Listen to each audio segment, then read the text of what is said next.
From the Library of Congress in Washington, D.C. I remember the first time I encountered a poem by Marilyn Hacker in the 1992 volume of Best American Poetry.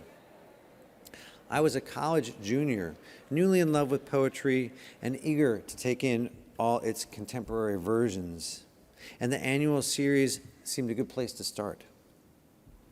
I was introduced to much in that year's volume, guest edited by Charles Simic, including many freewheeling, free verse poems by friends, teachers, and even a few poets laureate I would meet in the decades to come. But the only poem I remember encountering still was Elysian Fields. In a rhyming iambic pentameter that is as straight-talking as it is subtly artful, the poem portrays any given gentrifying block in New York City. It functions as a kind of survey of the stories and conflicts worth capturing in a timeless form. Looking at Elysian Fields now, as someone who has lived in Brooklyn for the last 16 years, I'm reminded of how this poem and this poet continue to challenge me, to be open to the world and its difficult and implicating truths. I was happy to see Elysian Fields in Marilyn Hacker's newest book, A Stranger's Mirror, New and Selected Poems, 1994 to 2014, published last year by W.W. Norton and Company. And I'm delighted to have Marilyn here today to honor her more than 40 years of publishing, as well as the work she's done in the last 2 decades. I'm sure there are many, many poetry lovers with touchstone Marilyn Hacker poems of their own. And in the next half hour, I wouldn't be surprised if she again changed my sense of the art. Please join me in welcoming Marilyn Hacker.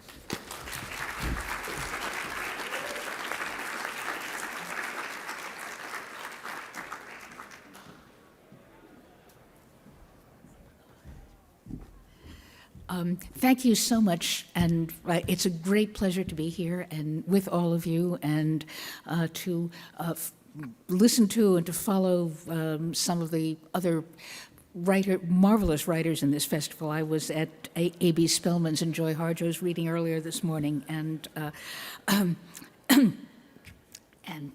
they were wonderful, and this is a wonderful occasion, and I'm going to make sure one of these water bottles is open. It is also effing cold in here. Well, coincidence, I had planned to, I made up the little list, and the poem that you just mentioned was on the list, so why don't I start there?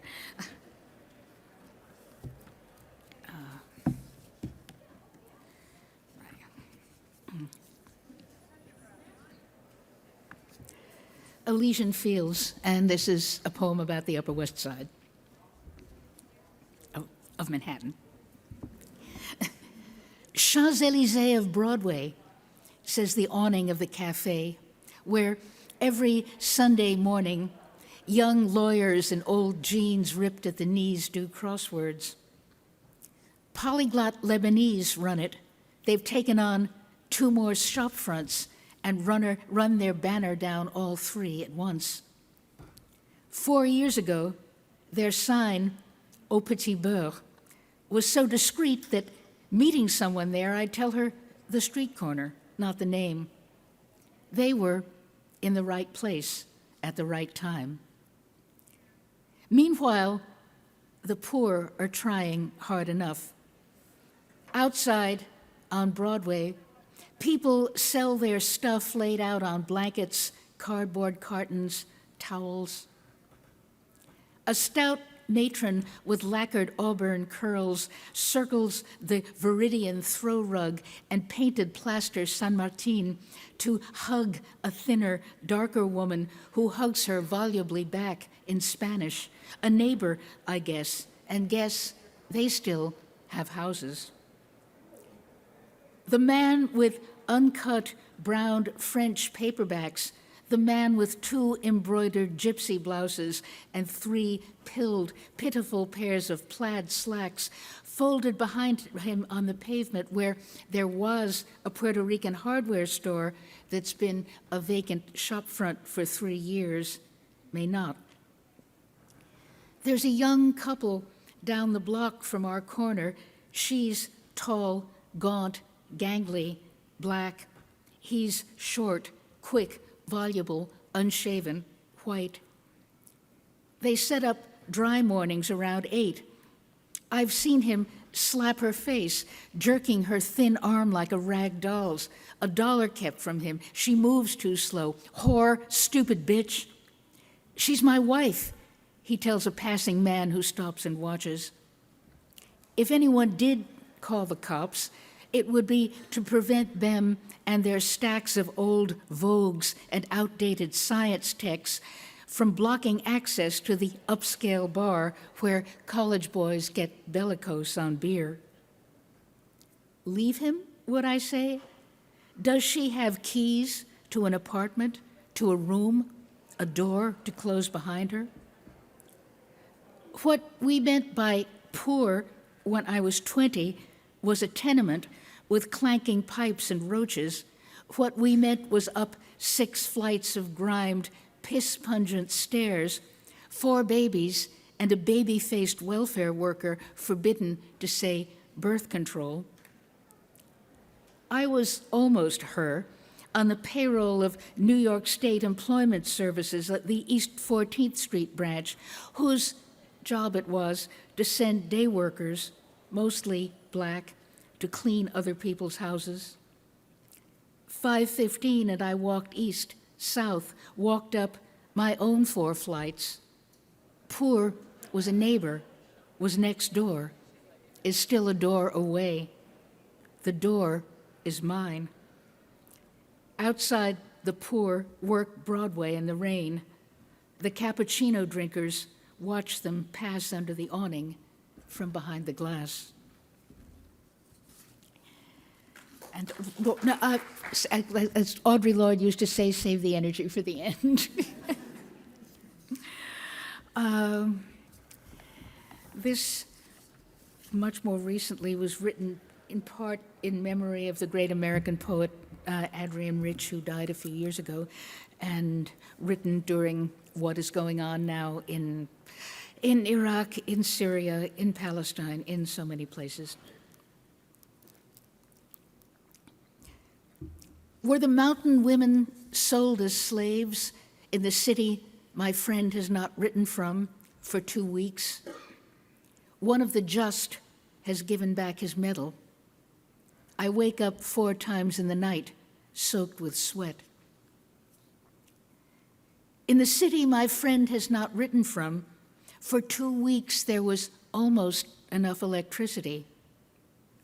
I wake up 4 times in the night, soaked with sweat, and change my shirt and go to sleep again. There was almost enough electricity to heat water, make tea, bathe, write emails, and change her shirt and go to sleep again. Her mother has gallstones. Her sister mourns. Heat water, make tea, bathe, write emails to Mosul, New York, London, Beirut. Her sister mourns a teenaged son who died in a stupid household accident. To Mosul, Havana, London, Beirut, I change the greeting, change the alphabet. War, like a stupid household accident, changes the optics of a scene forever. I change the greeting, change the alphabet. Hola, morning of light, ya compañera. Change the optics of a scene forever, present and always altogether elsewhere. Morning of roses, kiss you, hasta luego, to all our adolescent revolutions, present and always altogether elsewhere. It seemed as if something would change for good tomorrow. All our adolescent revolutions gone gray drink exiles' coffee, if they're lucky. It seemed as if something would change for good tomorrow. She was our conscience, and she died too early. The gray exiles drink coffee, if they're lucky. Ghaza's survivors sift through weeping rubble. She was our conscience, but she died too early after she spoke of more than one disaster. Cursing, weeping, survivors sift through rubble. One of the just has given back his medal after he spoke of more than one disaster. How can we sing our songs if we are slaves? And this is a more private, or not private, it's not private at all, but a poem about something closer to home. It's about friendship, and it's called An Absent Friend. Perched on a high stool, the auburn Sybil eats fig Newtons, elbows on the sink, the other lively hand exhorting, think through these words to silences. Think to refill the teapot. The waters come to a boil. It's 4 a.m. Tea steeps. We pour. We drink it milky. Volley, talk, link lines read out loud from some book on the pile accumulated on the scarred oak table to some felicity of memory. The black cat hums like a fridge. The 3 daughters are asleep in different rooms. Through the steamed window on the garden comes pearl dawnlight, lovely and unremarkable. Lovely and unremarkable, the clutter of mugs and books, the almost empty Fig Newton's box, thick dishes in a big tin tray, the knife still standing in the butter. Change like the color of river water in the delicate shift to day. Thin fog veils the hedges where a neighbor dog makes rounds. Go to bed. It doesn't matter about the washing up. Take this book along. Whatever it was we said that night is gone, framed like a photograph nobody took. Stretched out on a cap cot with the book, I think that we will talk all night again there or another where, but I am wrong. This was written a couple of years ago at an international festival in Konya in Turkey, which was the place where Rumi lived all his life and wrote everything that he wrote, and where, in fact, he's buried. And at the conference, there were people from Turkey, from the United States, from Iran, from Pakistan, from Syria, and from Germany, and I wrote some poems, and this one is in the ghazal form, which we get from Urdu and from Farsi, and which was popularized, or if that's the right word in English, by the wonderful Kashmiri American poet Agha Shahid Ali, who also died much too soon. And in the ghazal, the poet, it's a series of couplets that are often completely unconnected except by a rhyme in a repeated word, and you're supposed to put your name or perhaps some version of it in the very last couplet. And this is dedicated to a young woman from Afghanistan, Farkhunda, who was at that conference, and to Bina Shah, a Pakistani novelist who's an old friend who was there too. Outside the door. And one more thing. Farkhunda, who was maybe 25 years old, was talking about how in Afghanistan, when she was a child, her father and her uncle and their friends would get together and recite ghazals all night long out loud, drinking tea, smoking and reciting poems. And she, as a child and as a girl child, wasn't allowed to come in, but she would sit outside the door and listen to everything that the poems they were reciting out loud, and try to memorize as much as she could. So that was the start of this. Laughter, music, voices singing verses can be heard outside the door. The little girl is memorizing every word outside the door. Light in the stairwell, seen through the Judas hole. Is that the visitor you longed for or you feared outside the door? Long hours in lamplight, practicing his scales, in counterpoint to solfege of a bird outside the door. The diplomat entering the leader's office forgets the Copt, the communist, the Kurd outside the door. Praise for the leader, loyalty till death. Another imprecation is whispered outside the door. The first love left, the second packs her bags. Are those the nervous footsteps of the third outside the door? Self is a mirror, poster color bright, but notice how the colors become blurred outside the door. The revolutionary's nameless laundress wonders what happens to a dream deferred outside the door. And this next poem, much New York in it too, is an elegy for my good friend who died much too soon, the wonderful poet and writer and teacher June Jordan. And it's called Elegy for a Soldier. And those of you who know June's work know that she wrote an memoir and autobiography called Soldier, because that was what her dad, who was a very strict man from Jamaica who really wanted her to succeed in the world, he would call her Little Soldier. 1. The city where I knew you was swift. A lover cabbed to Brooklyn, broke, but so what, after the night shift in a Second Avenue diner. The lover was a Quaker, a poet, an anti-war activist, was blonde, was 24. Wet snow fell on the access road to the Manhattan Bridge.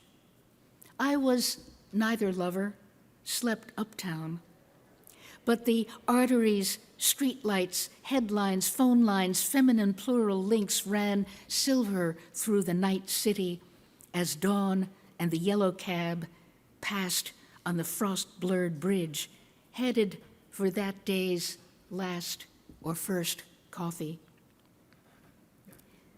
The city where I knew you was rich in bookshops, potlucks, ad hoc debates, demos, parades, and picnics. There were walks I liked to take.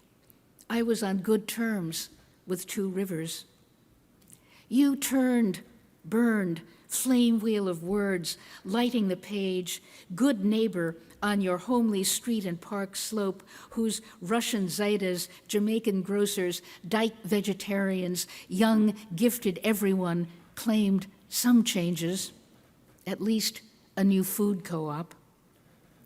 In the laundromat, ordinary women talked revolution. We knew we wouldn't live forever, but it seemed as if we could.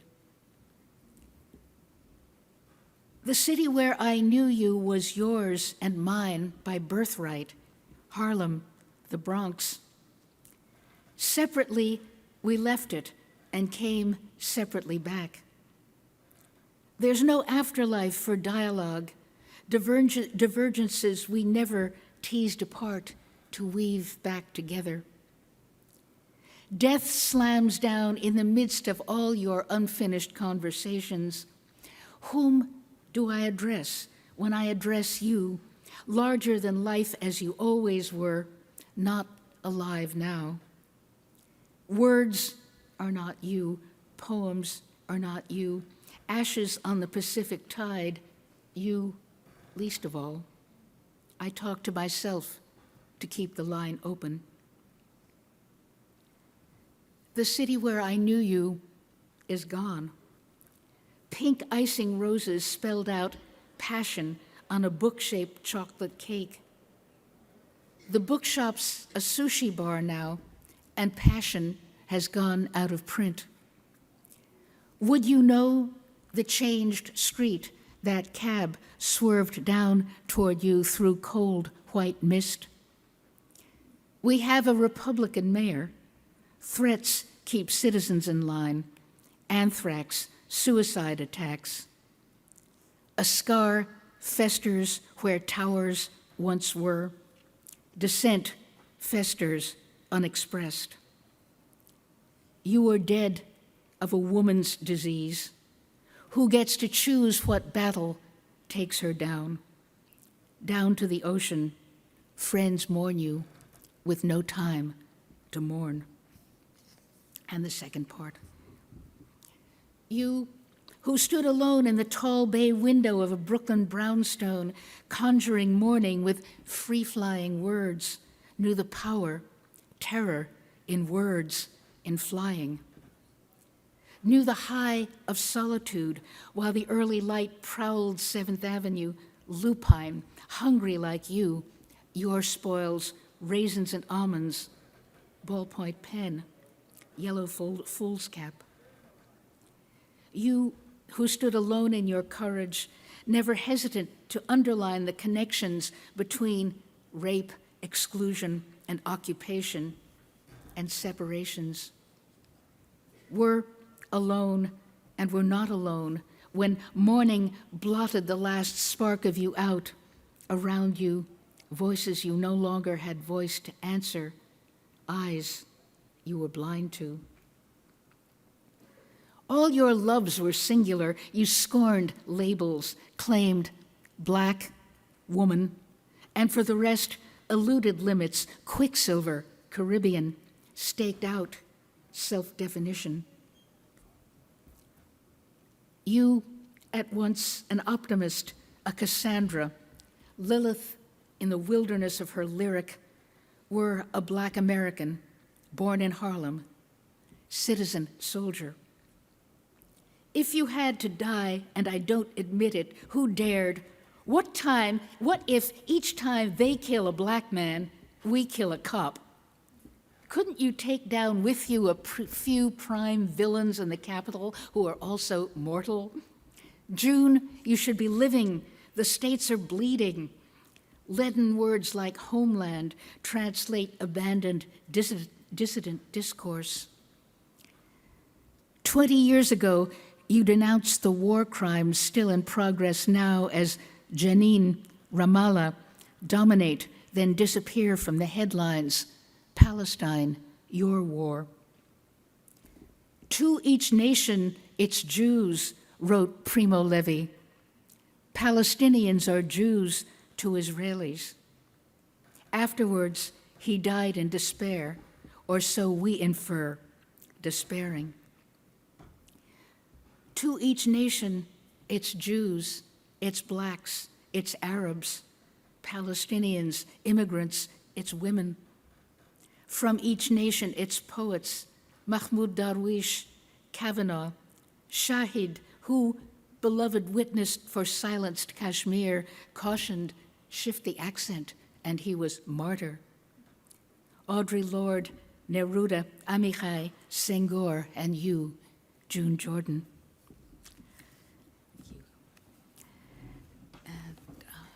How am I doing?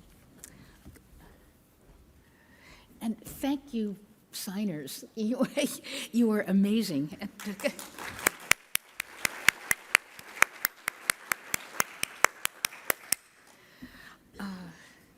And well, since that poem ended with Palestine, these are two monologues in the voices, which I don't know, it was sort of daring to take on the voices of people who were actually alive and had their own voices, of two poets, two women, one who was Palestinian, Fadwa Tukan, and one who was Israeli, Dalia Ravikovich, who were friends and allies and often argued. And so one of these, the first poem is in Fadwa Tukan's voice, and the second in something like Dalia Ravikovich's voice. And the poem, the first one, called The Education of the Poet, talks about something that happened to Fadwa Tukan when she was a child and taken out of school, and because of a ridiculous incident. And the second one is more about the relationship between the two. So Fadwa, The Education of the Poet. When I was made a prisoner in my father's house, my mother turned away, swallowing her words. The potholed path to school became a vision of my lost future. It was not even because of a letter. A boy from the boys' school entrusted a flower, an almond sprig, for me to my little brother that was intercepted by our middle brother. I was 12. I was no longer to leave the house. If that twig and blossom sullied an imagined flower, the metaphor wasn't mine.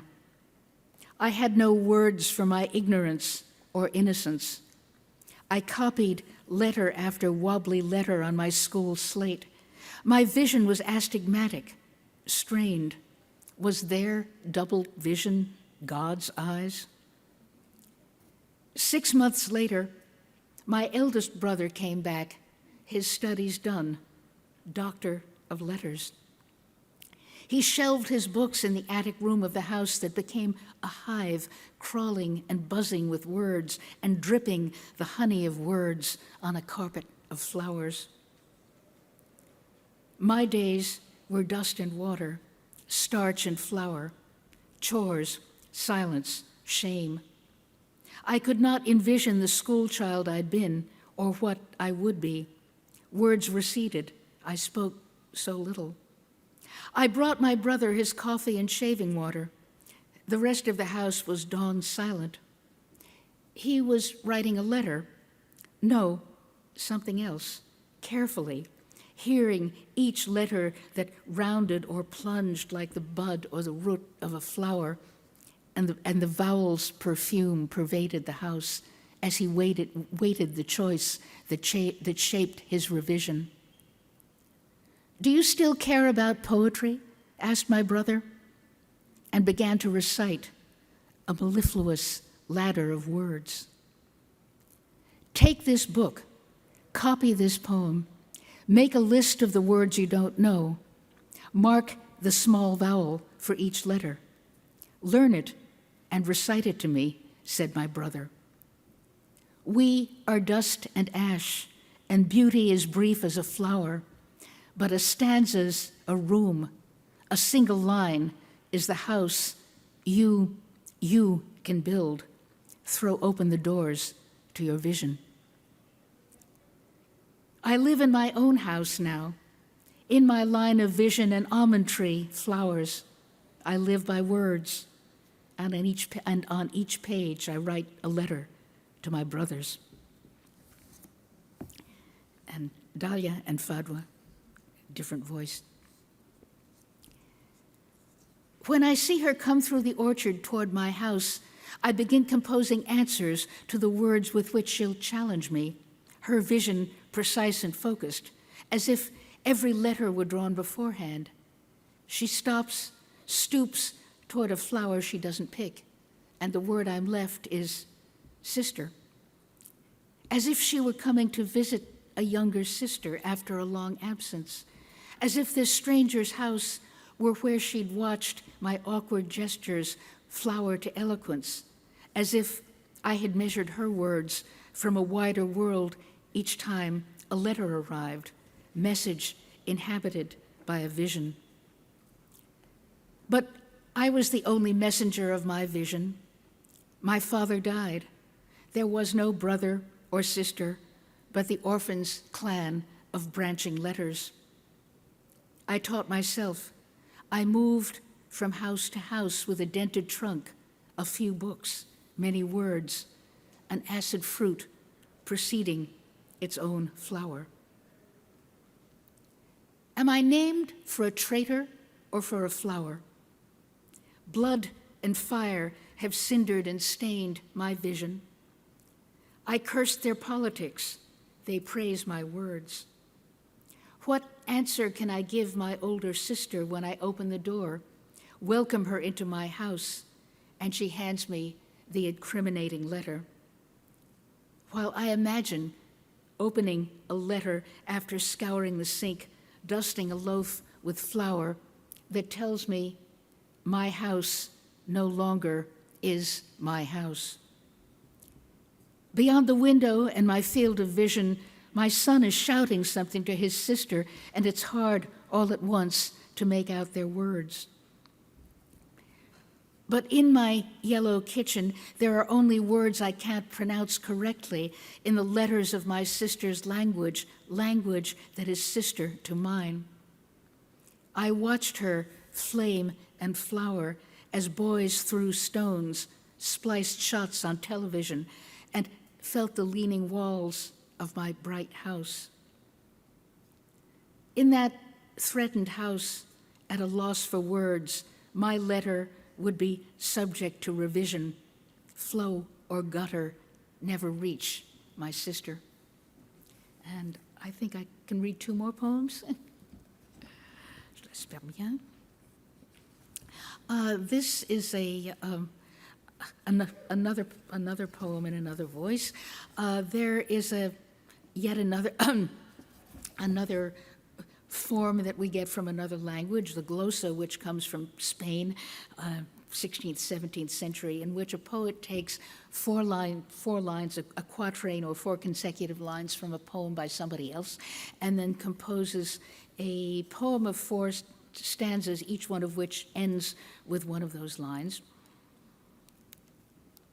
And in this case, the 4 lines are from a poem by Anna Akhmatova called Willow. And the speaker of the poem is someone like Akhmatova, who during the Stalinist realm was forbidden to publish her work and would write poems which she would then recite and learn by heart with a friend, very often a young widow named Lydia Chupovskaya, and then they'd burn the poems in the ashtray and just have them in their minds.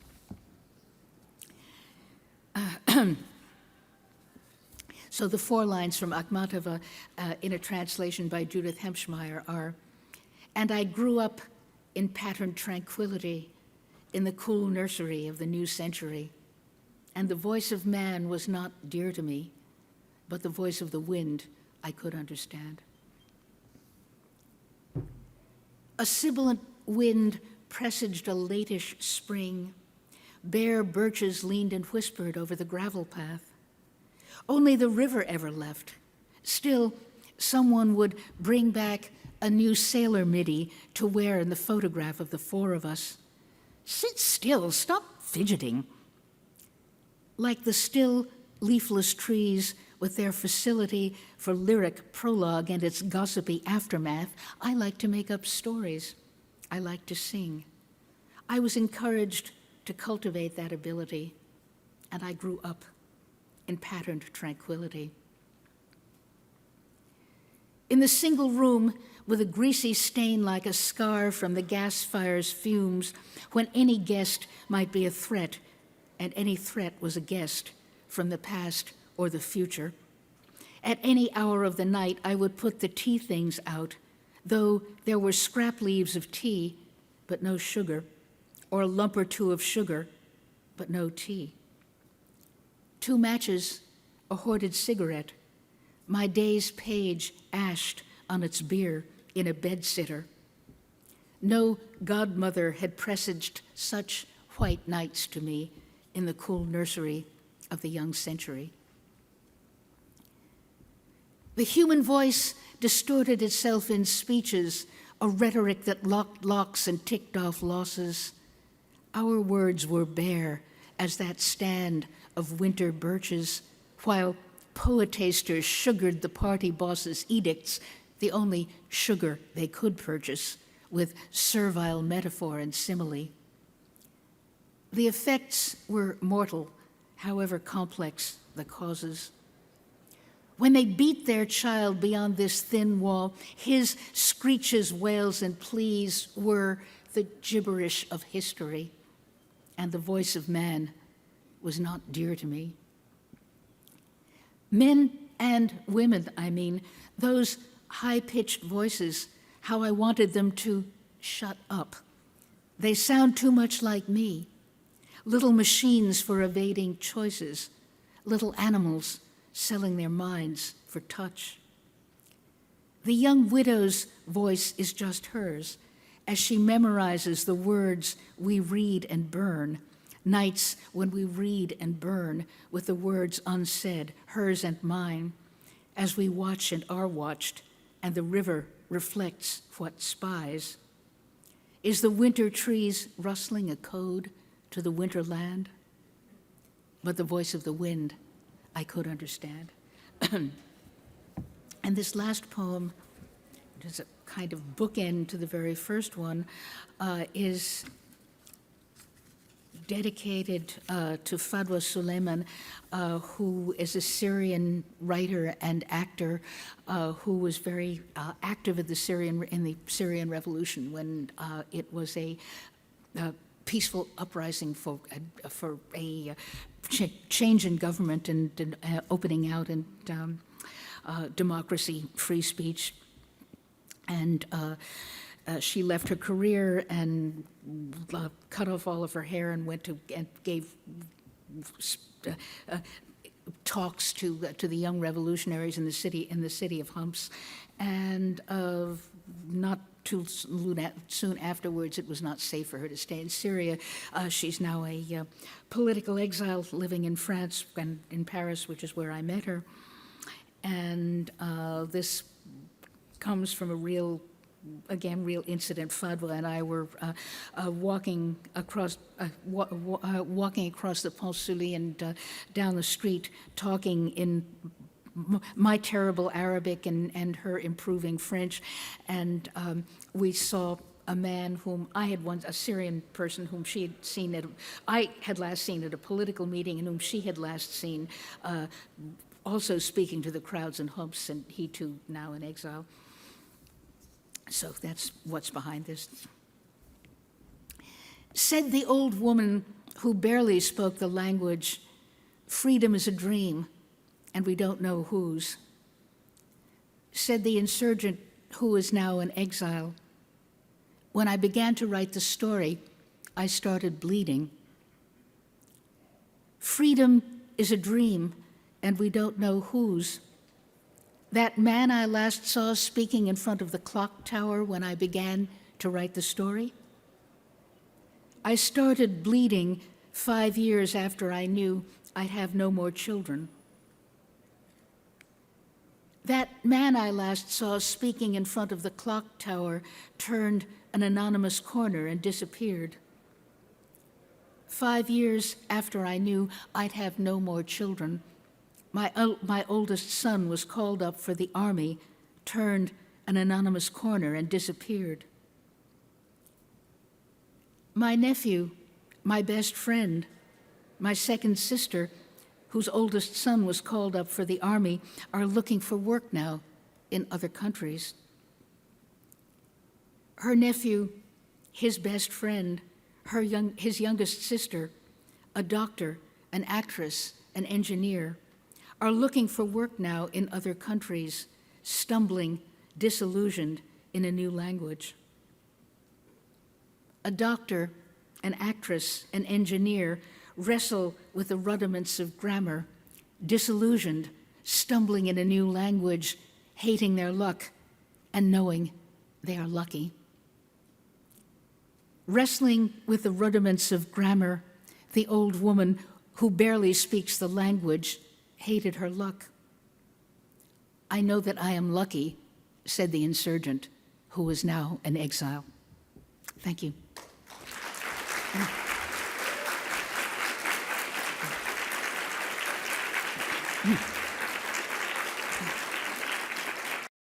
This has been a presentation of the Library of Congress.